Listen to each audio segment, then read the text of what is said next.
1, 2, 3, fight!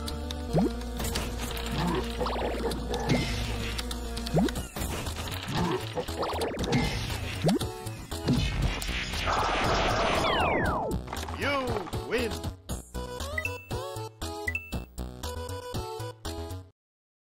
Ok. Bonjour à tous. Et bonjour à tous. Salut Alexis. Salut Thomas. Je sais pas si tu te souviens, il y a quelques années, en fait, on était à Java One à San Francisco. On avait eu la chance d'aller là-haut. Et c'était en 2016. À l'époque, Oracle présentait Java 9. C'était pas encore sorti. Et ils annonçaient les nouveautés qui allaient arriver dans Java. Ouais, je m'en souviens bien. Ils ont annoncé plein de choses. Ils parlaient même de Java E à l'époque. Je sais que toi, tu étais resté bloqué sur une slide qui parlait d'une petite baleine, parce que c'est un peu ton dada.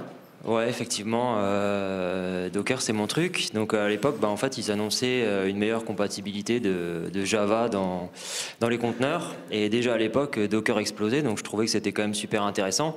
Mais bon, il faut bien le dire, le truc du moment, le gros buzz, c'était plutôt le projet de Jigsaw et l'arrivée des modules dans Java. L'arrivée des modules, moi j'y croyais pas trop pour les grosses applis. J'avais vraiment du mal à voir comment on allait faire. Par contre, pour les petites applications ou des nouvelles applications, ça me semblait super intéressant et l'idée de base, ça vendait du rêve, quoi. Ouais, effectivement. Je me souviens encore de toi quand on prenait une photo près du panneau Oracle. À l'époque, on avait l'impression que tu avais 12 ans. Et en fait, tu disais de toute façon, Jigsaw sortira jamais, ça va encore être repoussé. Le jour où ils sortent ce truc-là, j'arrête de me raser, quoi. Et j'ai tenu parole. Et au final, Java 9 est sorti, Java 10 est sorti également, Java 11 et Java 12 depuis cette semaine. Donc, faut peut-être qu'on fasse quelque chose, Thomas. Ouais, faut peut-être qu'on fasse quelque chose. Enfin bon, à l'époque, effectivement, on faisait beaucoup de Java. Aujourd'hui, toi, tu fais plutôt des réunions et même du JS. Je sais que toi, tu fais du Groovy et du Jenkins, c'est pas terrible non plus. Ouais, je sais pas si on peut dire que c'est pas terrible, mais c'est vrai que c'est différent. Et en plus, maintenant, dans les podcasts et quand on commence à discuter un peu avec tous les gens, on se rend compte que ça parle que de Kotlin partout. Et donc, est-ce que Java est encore un sujet intéressant? C'est la question qu'on peut se poser, quoi. C'est une bonne question, mais peut-être un petit retour à la réalité. Nous, on a une grosse appli. On a à peu près 3 millions de lignes de code, donc on ne va pas modifier ça du jour au lendemain. Et on est en Java 8 depuis 2015. Donc c'est une appli avec une partie web, une partie back-end avec des services, des batchs et autres. Donc on a quand même un gros volume. Il faut qu'on fasse quelque chose. Ouais, donc pour vous remettre un peu dans le contexte global, donc on a une équipe de dev qui bosse donc sur du Windows dans Eclipse, un projet sous Git depuis 2011, donc ça commence à faire un petit moment. Puis on a un processus de revue de code en fait basé sur l'outil Gerrit et avec tous les outils de build qui vont bien, donc du Maven, du Jenkins comme tu l'as dit. On publie les binaires dans Artifactory, on fait de la qualité de code avec du Sonar, donc vraiment on va dire le grand standard. Et puis on déploie notre appli sur du WebLogic et sur une solution basée sur Tomcat. Donc on a deux targets complètement différentes. Et en fait, nos clients, eux, ils font tourner l'application donc sur du Red Hat, donc Red Hat Entreprise, et tout ça connecté à une base de données Oracle. Et puis, comme tu l'as dit, on n'a pas manqué l'avènement des conteneurs. Donc, pour se faire plaisir, on a mis des conteneurs un peu partout. Donc, au niveau du build, on build dans des conteneurs. On a quelque chose d'assez scalable et isolé via un orchestrateur. Et puis, chez les clients, on était plutôt sur du RPM avant et on commence petit à petit aussi à déployer du Docker. Et tout ça pourquoi? Tout ça pour une application qui s'appelle eFluid. Et c'est un ERP métier dans les domaines de l'électricité, du gaz, de l'eau, du chauffage urbain. Et nous, on travaille chez eux, donc c'est un éditeur. L'équipe de dev, donc on est une centaine de développeurs. On livre une version majeure tous les 2 ans. Et le produit a démarré, les devs du produit ont démarré en 2003 en Java 1.4 à l'époque. Donc il y a eu la première période sur Java qui a été 1.4, 5, 6, 7, l'époque de Sun et Oracle. Suivi d'une époque récente où maintenant 80% des gens sont en Java 8 et se posent des questions sur la suite. Donc la suite, c'est tous les 6 mois une nouvelle version de Java et l'avènement du concept de LTS, donc de Long Term Support. Donc on a Java 8 qui est qualifié d'LTS, Java 11 qui l'est, et celle d'après, ça sera Java 17. Donc il faut... Donc par rapport à ça, on va remettre en parallèle le contexte de Java à l'époque et le contexte eFluid. Donc nous, là, on se situe entre 2017 et 2018. On est entre deux versions majeures sur notre produit et on va se poser la question, qu'est-ce qu'on fait? On reste en Java 8, on va en Java 11, on bouge ou on ne bouge pas? Pour nous, c'est la période de transition, donc c'est entre ces 2 années, parce qu'à chaque début de version majeure, on fait une revue un peu globale de nos outils, de nos dépendances, et on valide tout ça dans une roadmap produit pour avoir un peu de visibilité. Donc les réflexions ont commencé en 2018, et là on a commencé à se poser des questions, d'abord sur les modules Java. Est-ce qu'ils sont obligatoires ou pas? Eh ben ouais, effectivement, comme tu le disais au début, tu étais inquiet sur les gros projets, et effectivement la mise en place de modules n'est pas obligatoire, ce qui fait que dans notre cas on peut migrer sur du Java 9, voire plus, quoi. Et la suppression de certaines API dans le JDK, parce que c'est quand même la première fois que c'est annoncé, est-ce que ça nous impacte ou pas? Ouais, il y a eu effectivement des suppressions d'API qui nous concernent, hein. Donc sur un projet, on va dire legacy comme ça, qui date depuis 2003, il y a forcément des API qui nous concernaient, mais c'est tout à fait gérable. Même l'outil JDEPS nous permet d'avoir des solutions de contournement, donc ça sera gérable. Et au niveau des dépendances, est-ce qu'on a des dépendances qui ne sont pas maintenues, qui sont un peu problématiques, qui sont connues pour être ric-rac? Alors normalement non, en fait on essaye de faire quand même super gaffe aux dépendances pour pas en avoir trop, pour pas avoir de dépendances on va dire qui conviendraient pas à notre mode de licensing. Donc ça en fait on contrôle ça via des contrôles bloquants au niveau des commits, où en fait dès qu'on voit qu'il y a un pom.xml qui a été modifié, on le bloque et puis on va vérifier tout ce qui se passe là-dedans, donc ça devrait aller. Et les outils, qu'est-ce que tu en penses? Tous les outils qu'on utilise autour, Weblo, tout ça a priori, ça doit le faire. Si on pense à Weblo c'est Oracle, JDK c'est Oracle, donc il n'y a pas de raison que ça ne fonctionne pas. Donc pour toi, tu es confiant on va dire ça. Mais par contre, il y a d'autres questions que je me pose, c'est donc notamment sur les patchs de sécurité. Est-ce que ça sera toujours disponible? Là-dessus, c'est quand même une question. Java 8, je pense qu'il y aura forcément quelqu'un qui va en proposer, mais est-ce que ça sera gratuit? Oracle en proposera, mais est-ce que ça sera gratuit? Est-ce qu'il y aura des modèles open source? Java 11, c'est un peu pareil, mais on aura quand même peut-être plus de chances de trouver quelque chose. Et sinon, qu'est-ce que tu penses des bénéfices de cette nouvelle version? Qu'est-ce que Java 11 pourrait apporter à nos développeurs? Est-ce qu'ils vont pas encore nous dire qu'est-ce que c'est les histoires? Vous voulez encore nous faire passer une nouvelle version de Java? Je pense que pour eux, il y aura quand même des évolutions. Il y a des ajouts dans les API, dans les streams, sur les optionales ou autres. Et il y a aussi des améliorations de perf, notamment Compact String qui a été introduit. Nous, on a une appli de gestion, ça devrait quand même, on devrait avoir un gain avec ça. C'est vrai qu'on a beaucoup de chaînes de caractères, forcément, donc ça peut être intéressant. Puis la sécurité. Je veux dire, tu sais très bien que les ayatollahs de la sécurité, ils aiment bien être dans la dernière version. Il faut qu'on fasse quelque chose, quoi. Ouais, effectivement. Mais si jamais on était bloqué, si on devait rester à Java 8, ce serait quoi les inconvénients en fait pour nous? Les inconvénients pour nous, c'est déjà jusqu'à quand on aura des patchs. C'est un peu la question, parce que notre appli, c'est bien qu'elle reste en production assez longtemps. On peut faire une petite projection, on peut espérer que l'appli, si on reste en Java 8 jusqu'en 2023-2024, elle est en prod. Donc ça fait peut-être un peu long. Et ensuite, la prochaine LTS, c'est la 17. Donc si on doit faire un saut de Java 8 à Java 17 ensuite, ça risque d'être un peu long, non ? Ça risque d'être compliqué, ouais. Donc effectivement, à l'époque, les questions-là, on se les est posées. Et puis forcément, on avait deux choix. Soit rester sur 8, soit aller vers 11, sachant que voilà, nous, on est plutôt à aller de l'avant, à suivre le mouvement, non ? Qu'est-ce que tu en penses ? Moi, je pense qu'il faut suivre le mouvement. On ne peut pas rester comme ça, derrière, à regarder les autres faire et puis à se traîner, quoi. Et allons-y.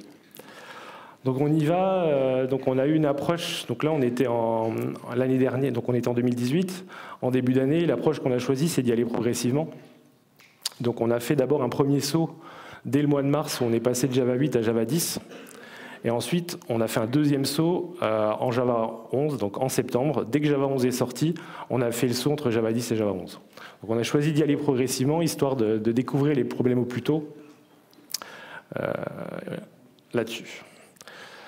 Donc la première chose sur laquelle on s'est intéressé, c'était la formation. Donc à chaque fois, on a une grosse équipe de dev, donc on se pose la question, est-ce qu'on fait des formations, est-ce qu'on donne pas de formation? On a deux parties. La première partie, c'était tout ce qui était outillage, dépendance et autres. Là, on a fait le choix de ne pas donner de formation spécifique là-dessus. On a une doc en ligne qui est quand même assez bien faite. Donc si vous êtes amené à chercher des infos sur le site d'Oracle, il est très très bien fait. Il y a tous les éléments qui ont été modifiés sont décrits et documentés. Puis après, il y a un outil que tout le monde connaît, sur lequel on peut retrouver quand même pas mal d'infos et pas mal d'éléments. Donc moi, je pense que c'est suffisant pour les équipes là-dessus. Et la deuxième partie, c'est les évolutions du langage. En Java 8, je ne sais pas si tu te rappelles, mais on avait fait comme un gros effort de formation avec l'arrivée des streams, l'arrivée des lambda et compagnie. On avait mis la dose. Par contre, en Java 9, de Java 9 à Java 11, il y a peu d'évolutions marquantes dans le langage. On va avoir l'ajout du mot-clé var, des ajouts au niveau des collections et autres. Ça me plaît, ça ressemble à du Groovy. Effectivement, et il y a pas mal aussi d'API qui ont été ajoutés ou supprimés, mais c'est pas aussi marquant que les streams. On retrouve aussi des outils, par exemple Almanac, qui est quand même pas mal, où on peut demander entre deux versions de Java qu'est-ce qui a été ajouté, qu'est-ce qui a été supprimé, et ça nous liste l'ensemble des API, et on a un lien en plus direct vers la Javadoc d'Oracle. Donc moi je trouve ça assez pratique. Je pense qu'avec ce qu'on retrouve sur le net et compagnie, je pense que c'est suffisant. On ne va pas faire plus d'efforts que ça en formation pour cette version-là, quoi. Ensuite, le deuxième aspect, c'est la distribution. Donc ça, c'est quand même quelque chose qui change. Avec l'arrivée de Java 11, les annonces d'Oracle, on a un mot qui apparaît, qui est le mot OpenJDK. Et donc OpenJDK, c'est le site openjdk.java.net. Et ce site, en fait, c'est le référentiel de code source, donc Mercurial, qui contient l'ensemble du code source Java. Et c'est aussi l'espace de collaboration. À côté de ça, on va avoir une deuxième notion qui sont les builds et les distributions. Et donc, on va retrouver, par exemple, chez Oracle, deux distributions. La première qui s'appellera Oracle OpenJDK 11, qui sera disponible sur le site jdk.java.net. Et une deuxième distribution qui est Oracle JDK 11, qui, elle, est payante et est disponible sur le site d'Oracle. Donc, ce deuxième emplacement, c'est l'endroit où vous y alliez historiquement télécharger Java. Et donc, à cet endroit-là, la version qui sera disponible est la version payante. Donc, il faut faire attention là-dessus. Et à côté de cette version OpenJDK d'Oracle, on va retrouver d'autres distributions. On va avoir, par exemple, Adopt OpenJDK, qui, eux, vont maintenir une infrastructure, maintenir des scripts pour pouvoir tester et builder OpenJDK. Donc sur leur site, on va retrouver différentes versions, donc aussi bien des JDK, des JRE, la version 8, la version 11, mais également les versions intermédiaires. La 9 et la 10 sont disponibles. On a deux JVM qui sont possibles, Hotspot ou OpenG9 IBM, et une dizaine de plateformes, donc notamment Windows, Mac, puis Docker aussi, quoi. J'espère. Et au niveau des choix de distribution, à côté de ça, on va avoir la variante de Red Hat, mais également des distributions qui sont proposées par Amazon, par SAP ou par Azul. Il en existe bien d'autres. Donc là, la question, c'est qu'est-ce qu'on fait? Qu'est-ce qu'on fait? On manque encore un peu de recul à l'époque, on se pose vraiment la question, laquelle choisir, vers où aller, quoi. C'est sûr qu'on manque de recul et puis on se pose même encore d'autres questions. C'est par exemple, est-ce que toutes les distributions vont conserver la même API, donc au niveau Java? Donc on pense quand même que oui, parce que sinon il y a quand même une paire de projets qui ne fonctionneraient plus. Donc ça, normalement, ça doit aller. Quelle que soit la distribution, on doit avoir l'API identique. Et après, le code, est-ce qu'il va dériver entre les différentes distributions? Est-ce que certaines distributions auront des patchs de sécurité en plus, des patchs de performance en plus? Je pense à Amazon notamment. Là, c'est une vraie question de savoir si tout le monde aura strictement la même chose et sous quelle forme ils seront distribués, quoi. Ouais, et puis il y a d'autres aspects, par exemple ceux qui font du JavaFX, est-ce que les distributions vont embarquer JavaFX ou pas? Au niveau tooling, est-ce qu'on va remettre Java Mission Control dans les distributions? Certains vont peut-être le proposer, d'autres non. Ça peut être un élément aussi important pour le choix de la distribution, quoi. Et le rythme? Le rythme, aujourd'hui, on a un rythme qui est dicté par Oracle, donc on a une certaine habitude d'avoir des livraisons régulières. Qu'est-ce qui va se passer demain? Est-ce que le rythme, ça sera, tout le monde va se mettre d'accord sur un rythme, 3 mois, 2 mois, 1 mois? Est-ce que ça sera au gré des problèmes qui sont constatés ou des patchs? Ça, c'est une vraie question là-dessus. Donc notre choix en juin 2018, ça a été de rester sur Oracle OpenJDK, donc l'OpenJDK qu'on peut télécharger sur jdk.java.net. Donc on y est toujours aujourd'hui. On n'a pas bougé là-dessus et on attend de voir. On attend de voir parce qu'aujourd'hui, donc cette semaine, il y a la version 12 qui est sortie. Et donc d'ici, je pense, 2-3 mois, on y verra un peu plus clair là-dessus. Qu'est-ce qui va se passer sur les patchs sur la version 11, quoi. C'est un tout petit peu trop tôt encore pour voir, mais donc du coup, pour le moment, on attend. Ce qui risque de se passer, c'est que la première faille de sécurité qui va être trouvée, on verra comment les acteurs vont se positionner. Est-ce qu'ils vont corriger la faille, reverser le code dans OpenJDK, puis on aura des builds peut-être via Adopt OpenJDK, on ne sait pas trop. Donc on attend de voir. Après, dans notre contexte, il y a un élément important, c'est que tous les clients sont sur du Red Hat Enterprise. Et avec ce genre d'offre, on peut avoir un OpenJDK buildé par Red Hat. Donc ça peut être une solution pour nous de basculer là-dessus, sachant que peut-être que ça sera lié entre la version de Java et la version de Red Hat. Ça veut dire au client que pour monter Java, il faut monter Red Hat. C'est peut-être pas, ça va peut-être être une difficulté aussi. Donc on va suivre l'avancée de ça et on changera en fait en fonction de ce qu'on verra, quoi. C'est pas encore très clair pour le moment. On est un peu dans le même flou que tout le monde là-dessus. Ensuite, du coup, au niveau de la distribution, on est parti là-dessus. Et puis les autres questions qu'on s'est posées par la suite, c'est le build. Donc on prend notre OpenJDK, donc notre Oracle OpenJDK, et puis en fait ce qu'on commence par faire, c'est mettre à jour les outils de build pour prévenir les problèmes. Donc au niveau Maven, on était en version 3.3, on est passé en version 3.5. On a monté tous les plugins dans les dernières versions, notamment les versions 3X qui sont censées supporter tout ce qui est Maven, Java 9, etc. Et plus, donc avec notamment le nouveau système de version de Java. Et puis, il y a un petit truc à savoir, c'est qu'au niveau du Maven Compiler plugin, il faut passer sur la version 3.8 pour supporter Java 11. Et puis, il faut supprimer toutes les références à tools.jar en fait, dans les builds, parce que tools.jar, ça n'existe plus. C'est plus dans le JDK. Donc nous, ce qu'on a fait, c'est qu'on l'a supprimé, puis ça a continué de marcher. Donc c'est que ça ne devait pas servir à grand-chose. Ensuite, j'ai fait le focus sur quelques plugins en particulier. Donc le premier, c'est ASCII Doctor. Donc celui-là, en fait, il fonctionne pas nativement en JDK 11. En fait, on se rend compte qu'il y a une incompatibilité de librairie. Donc on a mis à jour à l'époque, c'était donc en septembre 2018, mis à jour ASCII Doctor J. À l'époque, il était en version alpha, mais il corrigeait le problème. Aujourd'hui, il a été releasé, donc on peut utiliser la version release. Par contre, le plugin Maven, lui, est toujours pas releasé, donc il faut toujours rajouter la dépendance en plus. Autre plugin qui nous a posé problème, c'est le Maven plugin, donc, pour créer des plugins Maven, qui lui fonctionne pas non plus en JDK 11 à l'époque. Donc il y a une issue qui était ouverte et en fait il a été corrigé un petit peu plus tard. Donc on a dû attendre un petit peu. Donc en novembre, on a eu une correction avec la version 3.6 du plugin en question. Puis on a d'autres problèmes qui ne sont pas vraiment des problèmes. C'est plutôt des messages de warning, comme celui qu'on voit là, où en fait on utilise du Groovy, parce que comme c'est aussi un de mes trucs, on fait du Groovy dans Maven, et puis on a des messages en fait de warning illegal access, parce que Java essaye progressivement de restreindre les accès à certains bouts de l'API. Et donc là, il commence par mettre des warnings pour dire il ne faudrait pas faire ça. Donc on a deux options pour régler le problème. La première, c'est de rajouter des flags au niveau de la JVM pour lui dire que si c'est bon, on peut y aller, et puis le message de warning, il s'enlève. L'effet un peu pervers de ça, c'est que dans le temps, si vraiment un jour ils arrivent à complètement bloquer l'accès, ce qui n'est pas fait, du coup on n'aura plus de warning, mais ça ne fonctionnera plus du tout. Donc c'est peut-être pas la meilleure option. Et nous, le choix qu'on a fait, c'est plutôt de rien faire et d'attendre qu'en fait ce soit corrigé au niveau Groovy. Puis on avait encore une autre option, c'est de supprimer Groovy, non ? Ouais, on aurait pu faire ça aussi, ouais. Autre point qui est intéressant pour nous et qu'on voulait partager, c'est qu'on a développé un outil en interne depuis 2011 qu'on a appelé Control Bytecode, donc on ne s'est pas trop cassé sur le nom. Et en fait, le but, c'est de prévenir les problèmes qui peuvent survenir au runtime et qu'on ne voit pas à la compilation.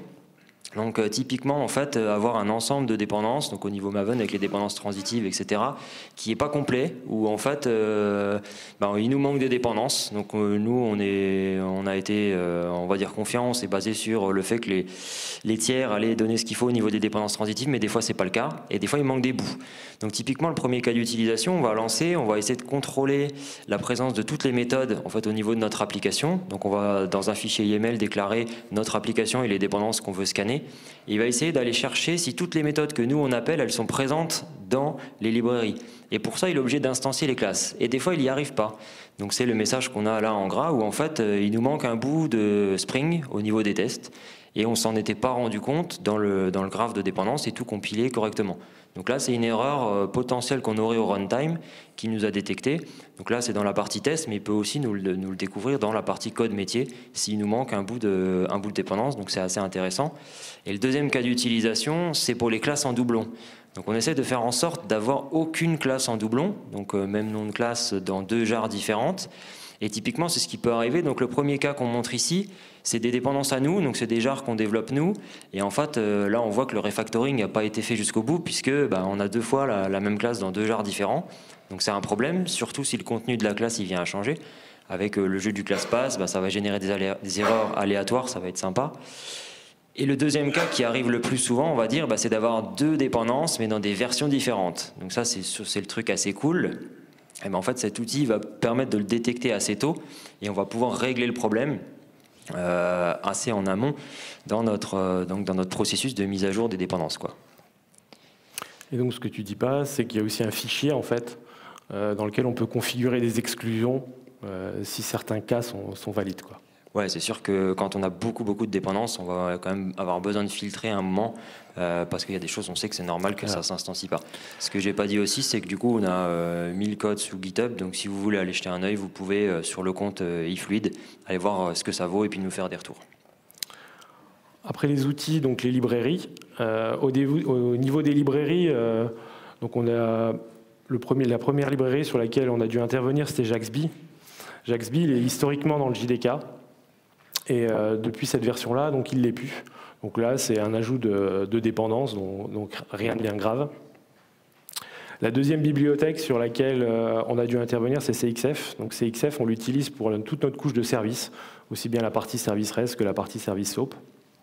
Et on utilise notamment un outil qui s'appelle CXF CodeGen, et lui, il ne passait plus. Donc au lancement, il y avait ce type d'erreur. Ce qui est intéressant, c'est que l'équipe CXF a identifié très tôt ce problème et ils l'ont corrigé aussi assez tôt. Donc la correction, dès que Java 11 est sorti, en fait, le correctif était déjà disponible. Par contre, la version qui contient ce correctif n'était pas disponible. La version qui contient ce correctif, c'est la 3.3.0 et elle est arrivée en janvier. Donc de notre côté, on s'est retrouvé en snapshot à partir du mois de septembre. Donc après, un autre aspect qui est aussi important, c'est tout ce qui est librairie de test. Donc on a cherché à regarder est-ce que toutes nos librairies de test vont fonctionner avec Java 11, donc Java 10, Java 11. Donc la première, c'est la plus courante, c'est JUnit. Donc on avait une version JUnit 4, on l'a montée dans la dernière version qui est la 4.12 et en fait on n'a rencontré aucun problème particulier pour faire fonctionner du Java 11 avec ça. Donc ça c'est plutôt une bonne nouvelle parce qu'on a quand même pas mal de tests qui tournent là-dessus. On s'est posé la question de migrer sous JUnit 5 et en fait on s'est dit que c'était pas forcément corrélé à la migration Java. Donc on pouvait le faire plus tard, mais c'est quelque chose qu'on a forcément aussi en ligne de mire. Ensuite, on utilise beaucoup Assergy, c'est un framework qu'on aime bien. Donc on l'a aussi mis à jour. Et lui, pareil, il n'a pas de problème particulier, il fonctionne très bien avec du Java 10.11. Donc ça, c'est aussi plutôt une bonne nouvelle. Et enfin, Mockito, qu'on avait donc dans la version 1, qui fonctionne aussi en Java 11, donc pas de souci non plus à ce niveau-là. Par contre, on s'est dit que c'était peut-être le moment de migrer vers la version 2 parce que la version 1, elle est en fin de vie. Et comme nos cycles de développement sur les nouvelles versions sont assez longs, on s'est dit qu'il était temps de passer à la version 2, surtout qu'elle supporte mieux Java 10, 11, mais aussi Java 8. Donc il était quand même le temps de migrer tout ça.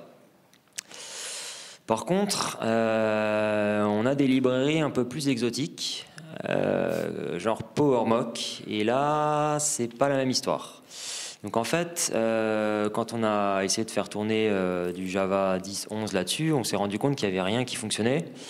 Et donc on a été voir sur le projet GitHub et on s'est rendu compte que c'était un projet qui était plutôt mort et qu'on n'aurait certainement pas de compatibilité un jour avec Java 10, 11, ou en tout cas pas rapidement. Donc là, ça posait problème, mais en même temps, heureusement pour nous, on avait mis cette dépendance assez récemment. Donc on n'avait pas tant de tests que ça qui tournaient sur du PowerMock. Donc on s'est dit, pas le choix, on va virer cette brique-là. Mais pour les projets qui pourraient avoir beaucoup de PowerMock, c'est vrai que ça risque d'être compliqué. Ensuite, il y en a une autre du même genre, c'est la Jar Reflection. Donc, je ne sais pas si vous connaissez, c'est un projet sur GitHub qui permet en fait de lister les sous-classes d'une classe ou d'une interface, ce genre de choses. Donc c'est assez pratique, on s'en sert beaucoup nous dans les tests. Et c'est pareil, en fait c'est un projet qui ne fonctionne pas avec Java 10, 11 et puis qui est plutôt mort aussi. Donc là, pour le coup, on avait plus d'utilisation, mais en fait, on a trouvé un remplacement. Donc c'est le projet ClassGraph qui fait la même chose, sauf que lui, il est maintenu et il fonctionne avec Java 11. Donc par chance, on a réussi à interchanger les dépendances et ça a continué de fonctionner. Donc à côté de ça, on avait aussi certaines API de Sun.Étoile, donc des API qui ont été supprimées ou du moins déplacées. Donc en l'occurrence, les deux classes qu'on utilisait, il a fallu les remplacer par base 64. C'est quelque chose qu'on a détecté assez tôt avec l'usage de JDEP notamment. Donc pour nous, ça a été assez facile à corriger et à traiter, quoi. Après, on a eu d'autres classes dont on ne savait pas trop l'usage. Dans les cas-là, on envoie un petit message au grand architecte, on lui demande s'il sait d'où ça vient. Et là, la réponse, elle n'a pas traîné, il ne sait pas. Donc du coup, quand on ne sait pas, on supprime et puis on verra bien. Il s'est avéré que ça venait de la suppression de tout ce qui concerne Corba et qu'on n'utilise pas cette partie-là, quoi. Donc c'était un historique qui traînait dont on n'avait pas connaissance, quoi. Sur le coup là, le grand architecte, il nous a quand même pris pour des crumbles. Ça c'est clair. Et l'IDE, à côté de ça, donc l'IDE, ça a été un autre gros sujet pour nous. Donc nous, on utilise Eclipse. On utilise un plugin qui s'appelle M2 Eclipse-Webby, donc qui n'est pas très très connu, et on l'utilise en remplacement du plugin WTP. Donc ce plugin-là, on le considère plus performant et il travaille directement avec Tomcat. On utilise aussi derrière quelques autres plugins comme MoreUnit, Jacoco et autres. Et ce qu'on fait, c'est qu'on package tout ça dans un zip qu'on diffuse à l'équipe de dev. Donc on a une seule config globale qui est diffusée à toute l'équipe pour avoir quelque chose d'homogène et faciliter la montée d'Eclipse. Donc avec le JDK, du coup, on avait besoin d'abord d'être compatible JDK 10, ensuite d'être compatible avec le JDK 11. Donc ce qui s'est passé, c'est qu'on a commencé avec JDK 10, donc là ça s'est bien passé avec le Eclipse qui s'appelle Photon, donc aucun souci là-dessus. Après est arrivé du coup Java 11, et donc là on avait un premier plugin qu'on a utilisé qui s'appelle le Eclipse Compatibility Plugin pour JDK 11, donc celui-là ça marchait bien, pas de problème. On a Eclipse, donc le Eclipse 2018-09 qui est sorti, on l'a téléchargé une première fois, ça fonctionnait, et ensuite tous les téléchargements suivants ne fonctionnaient pas. Donc, ce qu'il faut voir, c'est que la version était buggée, il y avait impossibilité de l'utiliser. Le problème a réellement été résolu avec la version 2018-12, donc qui est sortie au mois de décembre. Donc ce qu'on a dû faire, c'est qu'on avait une partie des personnes qui utilisaient donc, du coup, le plugin de compatibilité, et ensuite ils avaient cette version de pré-release qu'on a récupérée, on ne sait pas vraiment comment, mais c'était un petit coup de chance, je dirais, sur le coup-là. Et c'est cette version-là qu'on a utilisée entre-temps.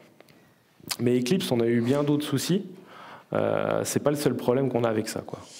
Ouais, effectivement, ça c'était le début des soucis, et après la suite, ça a été en fait les problèmes d'indexation, alors qu'on avait déjà eu avant, hein, mais sauf que là, ça a été bien pire. Donc en fait, on a eu plein de développeurs, ils étaient super mécontents. Les indexations en fait prenaient plusieurs dizaines de minutes, donc chez certains développeurs ça pouvait prendre 40 minutes. Puis comme c'est sympa, c'est une indexation qui est bloquante, donc de toute façon on ne peut rien faire d'autre pendant qu'elle tourne. Et comme elle a besoin de se faire souvent, elle peut être faite une fois par jour, 2 fois par jour, etc., etc. Donc ça c'est quand même pas super. Et des autres problèmes de surcharge de mémoire qu'on avait aussi eu auparavant et qui sont accentués avec ces versions-là. Alors c'est bien sûr pas lié à JDK 11, mais comme on est obligé de passer sur du Photon pour faire du JDK 11, et de fait on s'est pris ces erreurs-là. Donc en fait ce qu'on a fait, c'est qu'on a testé des choses. La première chose, c'est d'essayer d'utiliser un espace disque en RAM pour essayer d'améliorer les indexations. Ça n'a pas vraiment marché, ça a amélioré un petit peu, mais pas suffisamment.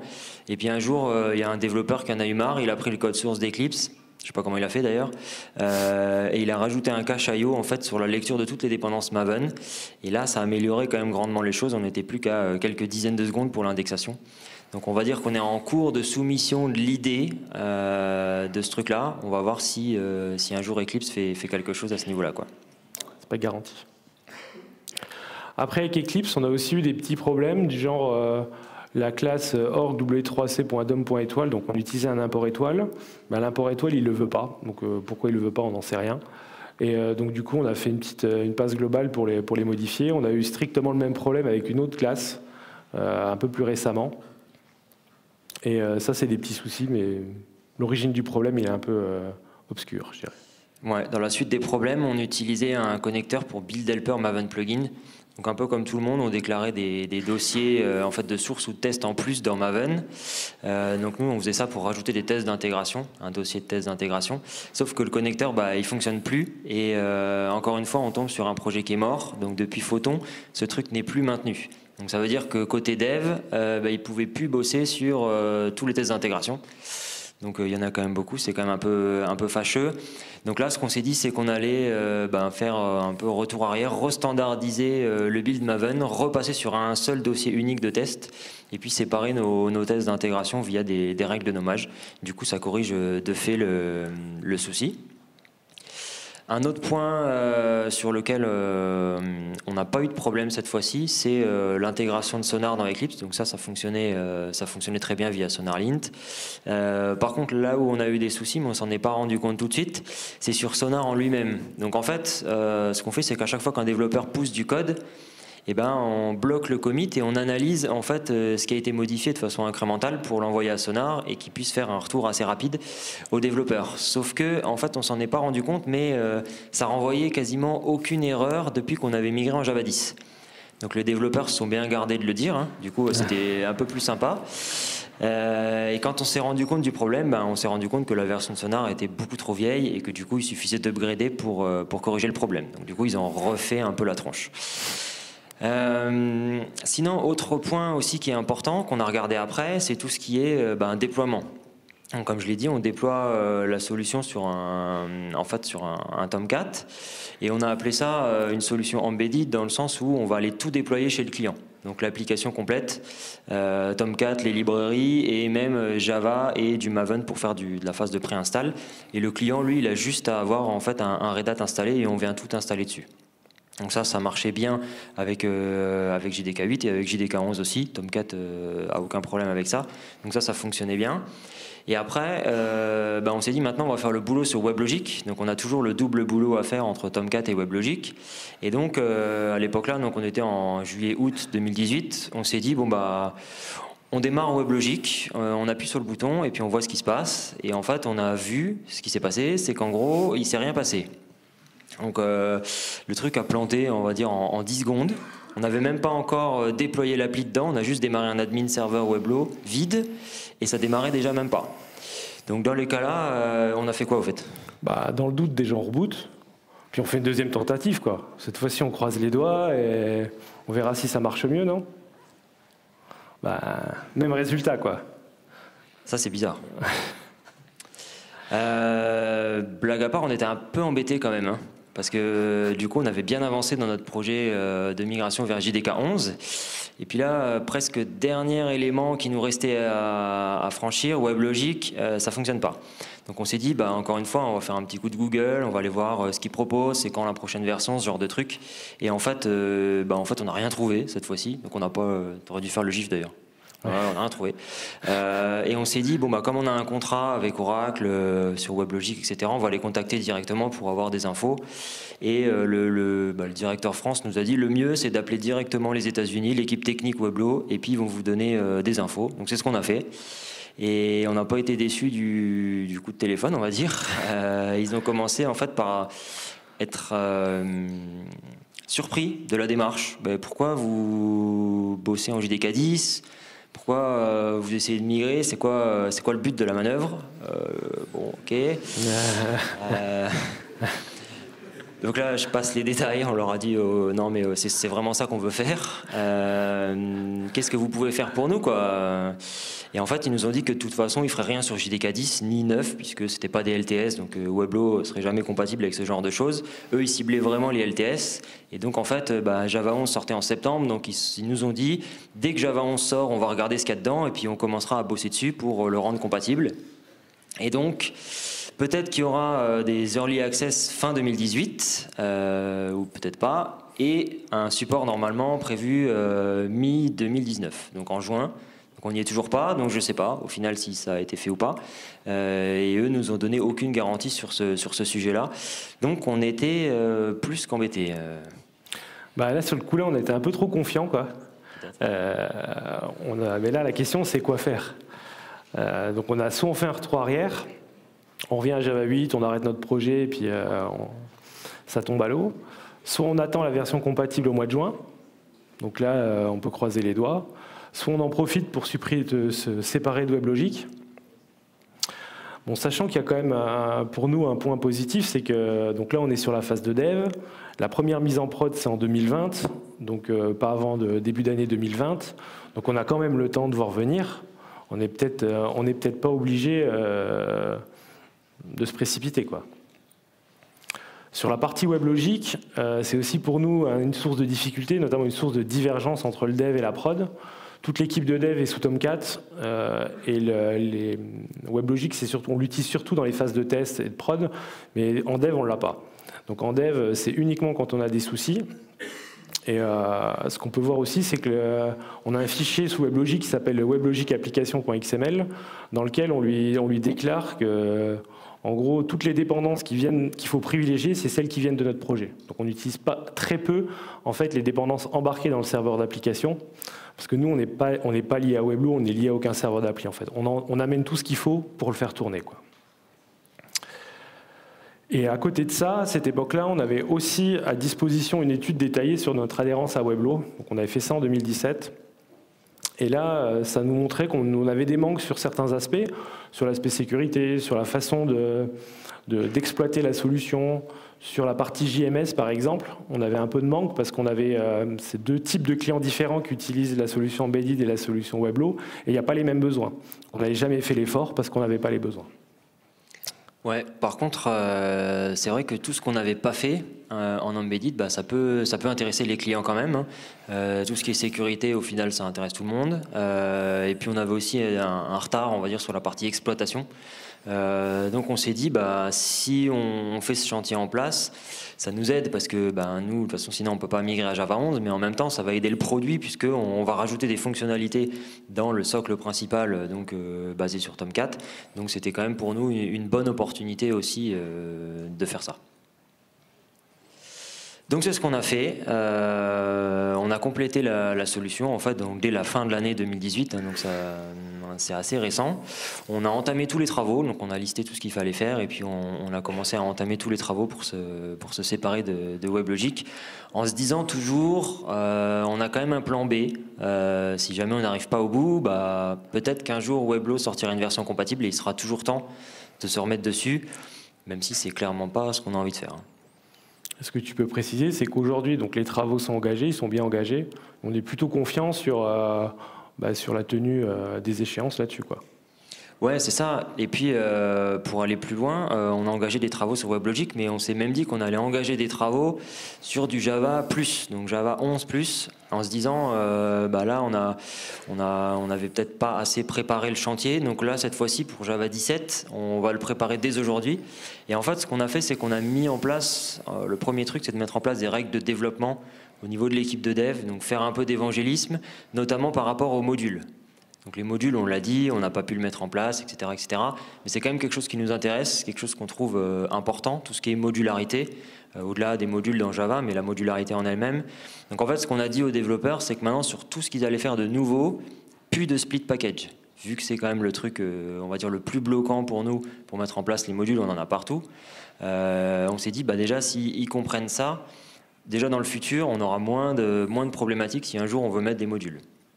Et puis après, on s'est dit, on va faire des compilations plus régulières. Donc là, typiquement, Java 12 est sorti, on va essayer de le builder avec, lancer JDEPS et commencer à voir c'est quoi les problèmes. Il y a des choses qu'on peut corriger dès maintenant, sans attendre une migration. Donc ce sera toujours du boulot qui sera fait en fait en avance de phase. Puis pour les modules, on peut aussi les tester sur des nouveaux projets. Donc même si l'écosystème aujourd'hui, toutes les librairies ne sont pas prêtes à faire du full module, on peut déjà quand même faire des choses. Et on a regardé aussi un autre outil que tu peux nous présenter pour préparer tout ça. Ouais, on a un outil qu'on a découvert assez récemment qui s'appelle Deptective, donc qui permet, en fait, donc c'est un plugin Gradle Maven, donc qui permet de déclarer dans un fichier JSON à la racine du projet les dépendances entre nos packages. Donc soit on les déclare à la main, soit on peut utiliser la fonction analyze qui permet de générer ce fichier-là. Et au build Maven, via le mode validate, on a la possibilité de ressortir les dépendances illicites. Donc nous, on voit ça comme quelque chose d'assez intéressant. Ça nous permettra d'y aller progressivement et de mettre en œuvre une modularité dans nos projets, dans nos briques, et tout doucement corriger les choses et tout doucement faire évoluer les choses. Ou par exemple, mettre en œuvre sur des nouveaux projets où on sait qu'il y a des choses qui sont respectées pour pas que ça dérive et au moins arriver à identifier ces problèmes. Et accessoirement, ce plugin, il permet aussi de sortir un graphe avec Gravise. Bon, sur des petits projets, je veux bien. Sur des gros projets, ça va devenir vite illisible, quoi. Ouais, c'est sûr. Mais en tout cas, merci les cascodeurs pour l'outil là. C'est vrai qu'il a l'air vraiment intéressant. Donc à retenir sur tout ce qu'on a fait et ce qui s'est passé, pour nous il y a toute une phase, je dirais qu'on a eu des problèmes, mais c'est des difficultés, je dirais, classiques, on va dire anticipées. Ça fait plusieurs années, à chaque fois on fait évoluer les outils et compagnie, on est toujours confronté au même genre de problème. Donc il y a tout un pan en fait qui pour nous était prévisible et ça n'a pas généré tant de problèmes que ça. Après par contre, il y a un pan qui était un peu plus inattendu. Et le premier des deux points plus inattendus, c'était l'IDE. Je sais pas, Thomas. Le problème des IDE, en fait, nous on était sur du full Eclipse depuis très longtemps. Donc après, on savait que c'était pas l'outil le plus performant du monde, mais en même temps, c'est un outil qui est développé par une fondation. Les développements sont un peu plus longs, mais ça faisait le job, on va dire. Les développeurs s'en sortaient, puis ils connaissaient bien l'IDE, ce qui est quand même quelque chose d'important. Si on fonctionne bien aussi avec un IDE, c'est parce qu'on le connaît, qu'on le maîtrise, qu'on connaît les raccourcis clavier, etc. Et donc en fait, là on a pris un peu une claque sur la migration Java 11, dans le sens où là il y avait vraiment des gros problèmes, alors je dirais presque bloquants, qui font que la productivité des développeurs elle a vraiment pris un gros coup. Et là on est quand même obligé de se poser la question de migrer vers un outil commercial, donc clairement IntelliJ, il y a déjà quelques développeurs qui l'utilisaient, parce que le support il est bien meilleur, mais je dirais il est surtout bien plus rapide. Donc si on veut faire des migrations comme ça, nous en plus à l'époque on a fait la migration, Java 10 sortait, Java 11 n'était pas encore sorti, on voulait déjà l'utiliser. Là clairement utiliser un outil comme Eclipse, ça va pas le faire. Il faut laisser le temps à la communauté d'arriver, et ils sont pas prêts à mon avis d'avoir le même support aussi rapide qu'un IntelliJ. Donc c'est là-dessus que la balance doit à mon avis se porter et faire attention. Si on veut migrer tôt, il va falloir que tout ce qui est outillage, notamment des IDE, ça suive. Et là, nous, dans notre cas, c'était pas le cas, donc on va plutôt passer sur des outils commerciaux. Et puis après, l'autre point, c'est WebLogic, on en a pas mal parlé, mais c'est quand même un point d'attention à avoir dans les gros projets, à se dire, si je migre en Java 11 ou même demain en Java 17 ou autre, est-ce que ma cible de déploiement principale, elle suit ? Et là, clairement, c'était pas le cas. Donc en fait, c'est peut-être le premier truc à regarder avant de se dire on migre à Java, c'est de regarder déjà la partie serveur d'appli si on en utilise un. J'ai regardé un petit peu comme ça pour voir du JBoss EAP, donc ils ont sorti une compatibilité début de l'année 2019. C'est pareil, il y a un petit délai, mais ça va. OpenLiberty aussi, et Tommy, je crois que c'est pas encore le cas, donc ça discute pas mal, au moins on a les infos, mais a priori ils n'ont pas encore de version. Donc c'est quand même quelque chose qu'il faut avoir à l'esprit. Et puis, gros point d'attention sur les autres petites dépendances ou outils un peu annexes qu'on n'a pas forcément dans le viseur quand on fait ce genre de migration, mais qui peuvent bloquer une migration de ce genre. Typiquement, tous les tests, s'ils étaient en PowerMock, on n'aurait pas migré parce que sinon on avait 0 test après la migration, quoi. Donc là-dessus, notre point d'attention, c'est vraiment faites attention à vos dépendances, faites attention à vos outils. Et la recommandation qu'on aurait, c'est de ne pas migrer trop vite. Dans notre cas, on était entre deux versions majeures, on était un peu obligé de prendre une décision. Donc on était, je dirais, au mauvais moment. Mais si c'est possible, laissez 3 à 6 mois. Vous laissez passer le temps que les dépendances que vous avez soient corrigées, le temps que les outils soient corrigés. Souvent, ça se corrige assez vite, mais il faut un peu laisser de temps aux gens, quoi. Donc voilà. Nous, notre recommandation, c'est allez-y, allez vers Java 11. Mais faites attention. Merci. Merci à tous.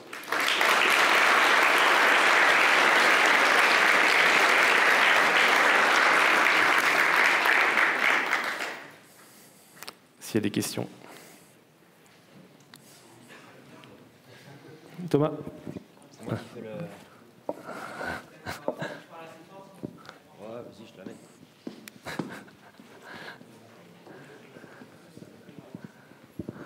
Merci. Vous avez parlé de votre outil Control Bytecode. Ouais. Vous avez prévu de le mettre sous GitHub où il y est déjà. Il y est déjà, ouais. C'est prévu de le mettre sous quelle licence Apache 2, normalement. Ok, merci beaucoup.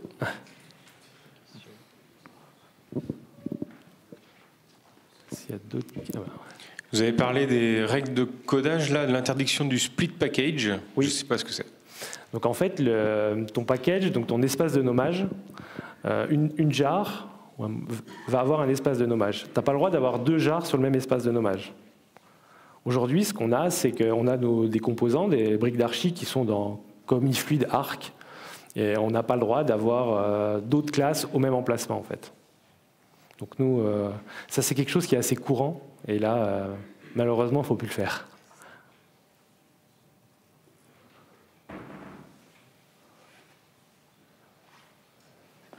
S'il y avait d'autres points, d'autres questions? Là-haut. Ah, ça va, on a le temps.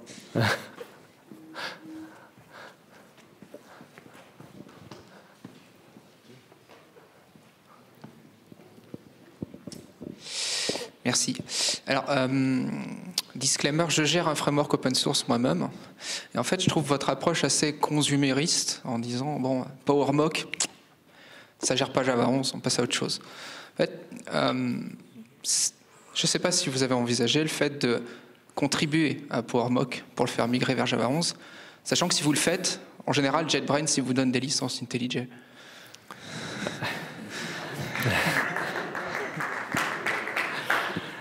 Donc, en l'occurrence, sur PowerMock, ce qu'il y a, c'est que ce n'est pas une très très bonne pratique de l'utiliser.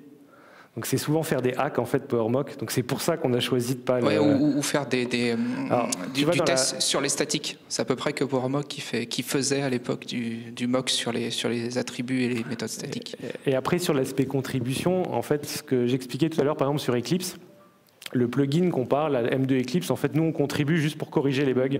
Donc là-dessus, on contribue sur certains outils quand on en a besoin, plutôt que de migrer, parce que historiquement, on aurait pu déjà passer sur IntelliJ ou autre, mais on avait choisi d'améliorer ce petit plugin qui nous allait bien.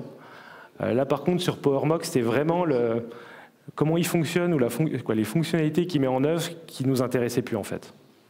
Et en fait, ouais, effectivement, on contribue aussi sur pas mal d'autres points. Mais après, on peut pas tous les faire. Donc là, en l'occurrence, typiquement sur un framework qu'on connaît pas du tout, on s'est dit que voilà, ça valait vraiment pas le coup. Donc on essaye, je suis d'accord avec toi, on essaye toujours de peser la balance entre est-ce que vraiment on veut rester dessus, donc là on n'hésite pas à aller contribuer, ou alors on est obligé de s'en passer, quoi. Le discours c'était plutôt que là on n'a pas trop fait gaffe à la pérennité du truc quand on l'a mis, et que après ça pose quand même de gros soucis. Donc c'est quand même quelque chose qu'il faut faire attention, même si forcément on est tous contents de l'écosystème open source et de tous les maintenants, c'est pas la question. Il me semble qu'il y avait une question à droite, non? Là-haut. Pas quelqu'un qui a une petite question là-haut, non? Je sais pas. Tu pousses à la consommation.